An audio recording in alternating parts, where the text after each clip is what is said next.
इस वीडियो में डिस्कस करेंगे एक्सरसाइज 2.2 का क्वेश्चन नंबर 1 का थर्ड पार्ट।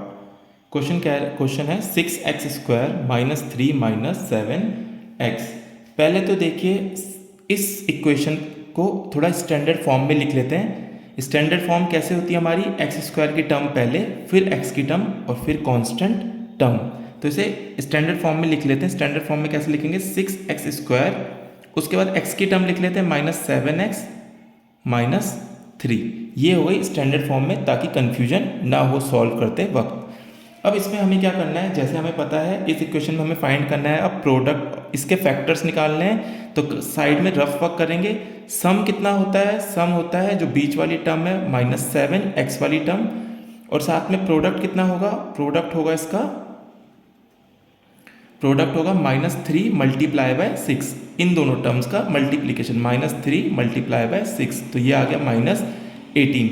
देखिए माइनस 18 को हमें पता है, अगर हमें फैक्टर्स निकालने हैं तो हमें फैक्टर्स कैसे निकालने होते हैं, हमें माइनस 18 को दो ऐसे टर्म्स में डिवाइड करना है जिसे मल्टीप्लाई करने पे ये आ जाए और प्लस करने पे ये आ जाए। तो माइनस 18 को मैं क्या कर सकता हूँ, आप देखिए फैक्टर्स निकाल लीजिए 18 के। अगर आपको डाउट हो रहा है तो आप 18 के फैक्टर्स निकालिए। 2 9 18, 3 3 9 एंड 3 1 3। मैं दो ऐसे कौन से फैक्टर्स ले सकता हूँ, मैं क्या कर सकता हूँ, 3 2 6, 6 और 3 को अगर मैं लूँ तो उन दोनों का सम 7 नहीं आएगा। तो मैं इस केस में क्या करूँ, मैं एक ले लेता हूँ 3 3 9 और एक ले लेता हूँ 2। देखिए अगर मैं 9 और 2 ले लूँ, 9 2 18, इसमें अगर मैं यहाँ माइनस लगा देता हूँ तो माइनस 9 मल्टीप्लाई बाय 2 कितना होता है 18। तो ये तो ठीक बैठ गया।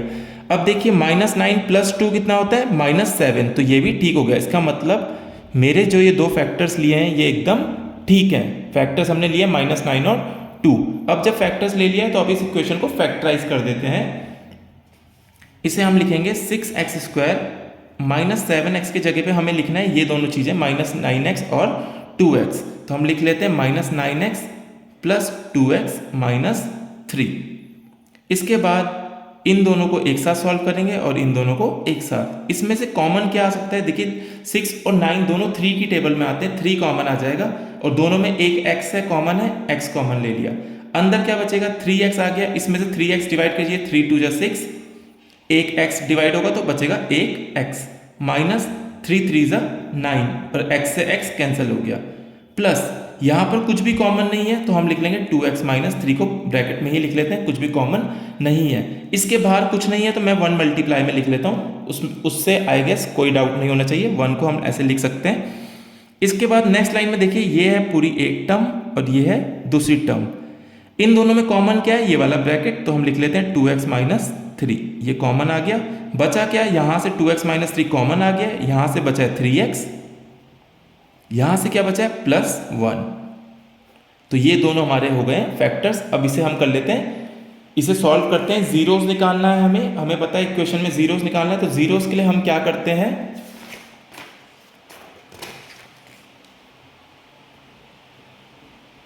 देखिए जीरोस, हमें पॉलिनॉमियल का अगर जीरोस निकालने हैं तो जीरोस निकालने के लिए हम क्या करेंगे, हम इन दोनों को जीरो के इक्वल रख देंगे। देखिए इस पॉलिनॉमियल का हमें जीरोस फाइंड करने हैं। जीरोस मतलब अगर मैं इसको इक्वल्स टू जीरो रखूं तो आंसर क्या आएगा। पहले हमने इसे सॉल्व किया, अब इसको इक्वल्स टू जीरो रखेंगे दोनों को। 2x माइनस 3 एक आया था हमारा इज इक्वल्स टू जीरो, और दूसरा आया था 3x plus 1 equals to zero. ये दोनों हमने इक्वल्स टू जीरो रख दिए, 2x minus 3 and 3x plus 1। इसे सॉल्व करते हैं, यहाँ से क्या आ जाएगा, x इज इक्वल्स टू कितना आ जाएगा, देखिए ये 2x equals to minus 3 plus में जाएगा, उसके बाद ये 2 मल्टीप्लाई में है तो ये डिवाइड में आएगा, ये हो जाएगा 3/2। यहाँ से क्या होगा, x 3x इक्वल्स टू ये प्लस 1 इधर जाएगा तो माइनस 1 हो जाएगा, और यहाँ 3 मल्टीप्लाई में यहाँ डिवाइड में जाएगा तो x इक्वल्स टू माइनस 1/3। ये आ गए मेरे दोनों जीरोस। ये हमें क्वेश्चन में पूछा है जीरोस फाइंड करना है, तो एक आंसर तो हमारा निकल गया है। नेक्स्ट पार्ट में हमें पूछा गया है इसका वेरिफिकेशन हमें बताना है। तो चलिए वेरिफिकेशन लिखेंगे। वेरिफिकेशन कैसे करना है, वेरिफिकेशन हमने बात करी थी, हमें सम ऑफ जीरोस और प्रोडक्ट ऑफ जीरोस का करना होता है। सम ऑफ जीरोस कितना होगा, सम ऑफ जीरोस हमारा होता है माइनस b/a। b और a क्या है, पीछे इक्वेशन से समझ लेते हैं। देखिए इस इक्वेशन को अगर आप कंपेयर करेंगे किसके साथ, इस इक्वेशन को अगर आप कंपेयर करेंगे A x square plus B x plus C के साथ, ये हमारी स्टैंडर्ड इक्वेशन होती है। तो यहाँ से ए क्या आएगा 6, ए इक्वल्स टू हो गया 6, बी हो गया -3, देखिए ये बी है हमारा, और सी क्या हो गया, सॉरी वेरी सॉरी, ये है इक्वेशन हमारी। यहाँ से कंपेयर करेंगे A x square minus B x sorry plus B x और प्लस सी के साथ।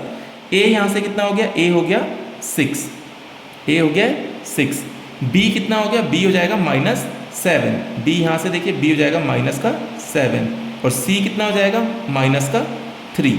तो ये आ गए हमारे ए बी सी, 6 -7 और -3। तो यहाँ पर चेक कर लेते हैं, देखिए यहाँ पर चेक करेंगे सम ऑफ जीरोस, हमें LHS निकालेंगे सम ऑफ जीरोस, और RHS में -b/a सॉल्व करेंगे।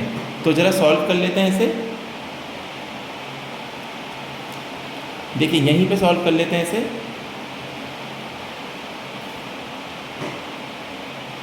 LHS सॉल्व करते हैं। LHS क्या है, सम ऑफ जीरोस का। LHS अगर हम सॉल्व करें तो हमारा जो सम ऑफ जीरोस है वो कैसे आएगा, सम ऑफ जीरोस क्या आएगा, LHS sum of zeros equals to, इन दोनों जीरोस को हम प्लस कर देंगे, 3/2 और -1/3 को, 3/2 प्लस -1/3 कितना हो जाएगा, -1/3। तो आप इसे सॉल्व करेंगे, इसे हम सॉल्व कर लेते हैं। क्या आएगा हमारा आंसर, यहाँ से एलसीएम आ जाएगी 6, 2 3 6, 3 मल्टीप्लाई होगा 3 3 9, -3 2 6, ऊपर 2 मल्टीप्लाई होगा 2 1 2। तो आंसर क्या आ जाएगा यहाँ से, 9 - 2 होता है आपका 7/6। तो ये आ गया 7/6। RHS निकाल लेते हैं। RHS आप पीछे नेक्स्ट पेज में क्लियर कर लीजिएगा, मैं आपको यहाँ पर समझा देता हूँ समझाने के लिए। RHS कैसे निकलेगा, देखिए RHS है -b/a, -b/a is equals to कितना, -b कितना था, अगर आप पीछे चल के देखें b हमारे पास कितना था, -7 और a था 6। तो अभी यहाँ पर सॉल्व करते हैं, b है -7 और a है 6, -7 आपका हो जाएगा, -7 आपका हो जाएगा प्लस का 7/6। तो देखिए RHS और LHS इक्वल आ रहा है, आप लिख सकते हो हैंस वेरीफाइड। ये तो आ गया सेम, RHS सेम आ गया। अभी हमें इसमें वेरीफाई करना होता है प्रोडक्ट ऑफ जीरोस, तो उसको कर लेते हैं नेक्स्ट पेज पर। प्रोडक्ट ऑफ जीरोस यहाँ पर कर लेते हैं। प्रोडक्ट ऑफ जीरोस क्या होता है, देखिए प्रोडक्ट ऑफ जीरोस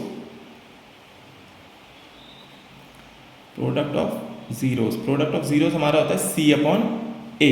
तो यहाँ LHS निकालेंगे, अगर आप दोनों जीरोस का प्रोडक्ट करना है, जीरोस क्या आए थे हमारे 3/2 और -1/3। तो आप कर सकते हैं -3/2 एंड -1/3, इन दोनों का मल्टीप्लाई। और RHS में इस साइड सॉल्व कर लेते हैं, C/A। C और A हमारा क्या आया था, C आया था देखिए -3, A था 6, C है -3 और A है 6। दोनों को साइड करके देख लेते हैं, इधर आप 3 से 3 कट जाएगा, ये हो जाएगा -1/2 इज इक्वल्स टू, यहाँ से 3 1 3, 3 2 6, तो ये भी आ गया -1/2।